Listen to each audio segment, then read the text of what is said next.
This is a 63 Fender Reverb unit reissue that I just picked up. It's used. I got it for $350 at the local guitar center. And it looks like it's in pretty good shape. A little dusty, but...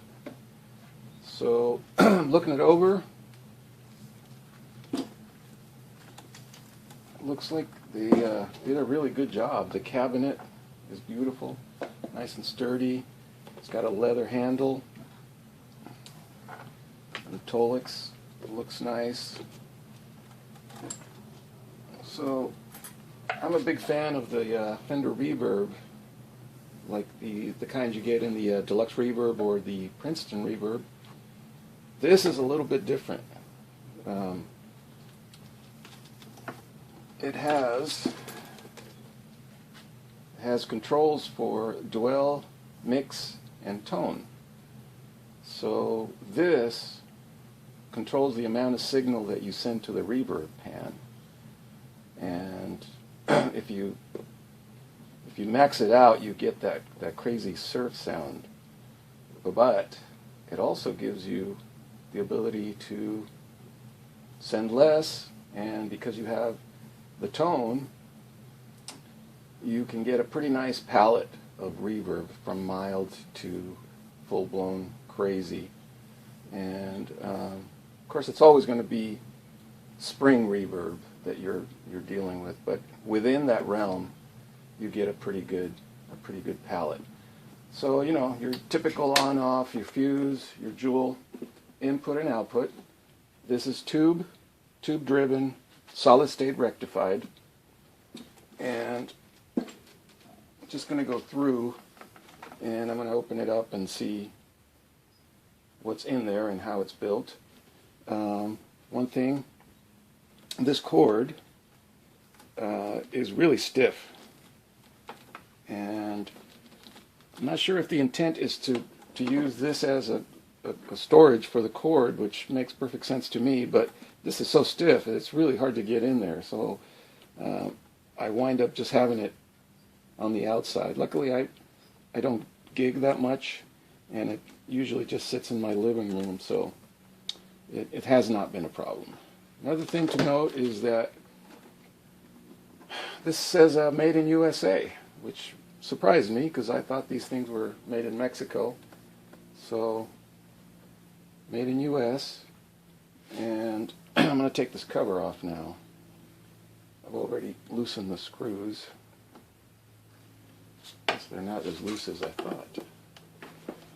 So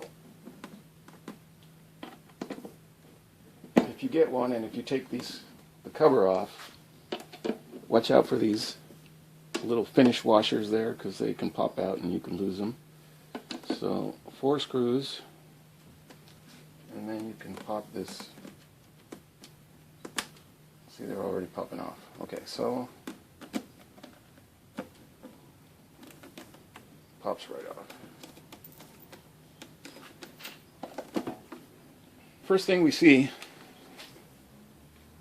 is this metal device here that locks the pan in place. If you can see, this pan is floating, suspended by these springs. So this is a floating pan, and when you transport it and you throw it in the trunk of your car or something, you don't want that thing flopping around, so they put this rudimentary lock on there. So I guess it works. So there you go. Another thing to note is that these Rca connectors, which feed signal to the tank and then bring it back, they seem really cheap, and for the amount of money that you're paying for these, especially new, I think they're above $700 now. Seems like they could have given you some better connectors there. These are very cheap. I might change those down the line with some better quality. Here's a better look at the Reverb Tank. In here you can see the springs, and you can see how this thing is just floating, and that's the normal operation position, and then the transport would be this lockdown. So the tank looks like it's made in the US. Accutronics, which is, I think the original ones were that as well. So the circuit board is the new type, which when you buy a reissue, it's a little disappointing, especially if you own the real deal or are familiar with the old type circuit boards, which I like.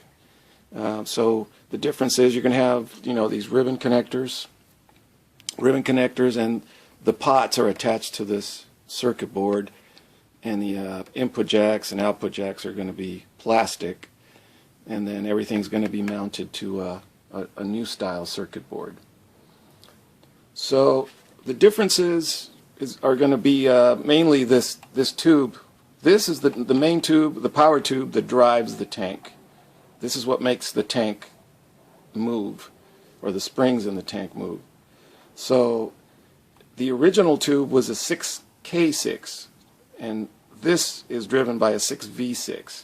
So they changed that, and the 6K6 was a lower power tube. Also, the recovery tube in the original amp was a 7025, and this one uses a 12AX7. Now the 7025 is very similar to the 12AX7. It's just made to be very low noise, so that's why it's a good tube to have in the preamp. You can put a 7025 in there, and it'll be just a direct swap. The 6K6, I'm not sure if you can stick in there. I'd have to do a little research on that. So here's the schematic. This is for the vintage type. You can see there the 6K6 power tube. The new one will have the 6V6 in there. So it goes input to your first tube, which is the 12AT7. Then it hits the dwell. That controls the amount of signal that it sends to the driving tube, which is the second part of this. And that will drive the power tube, which is this guy. Then from there, it'll go to the reverb tank. It'll do its thing, bring it back into the 7025 tube, which is, in this case will be the 12AX7, and then through the tone circuit, and then the mixer right here. So it's a super simple schematic. So another difference, of course, is that the old one had a two-prong. This one has a three-prong, so that's a good thing. One thing, you notice these diodes over here. They've added some diodes, and I have the schematic for the new one. I don't know if you can see that, but there's a diode right there, which they added to the cathode of the driver tube, and I think that's to protect the circuit in case something goes wrong. Other than that, the circuit, they were pretty faithful to it. It's pretty much the same thing. And if you wanted to, I believe you could bring a 6K6 in there and stick it in there, and I don't know, you probably have to change something, but I'm sure it would be an easy swap. This is a reverb tank that I had lying around. This is pretty much the same thing as what's in there. So you'll see you'll have your input and output, and inside are the springs, and that's why it's called a spring reverb. So in time, these will sag, and they will affect the sound for better or for worse, depending on your taste. So there you have it.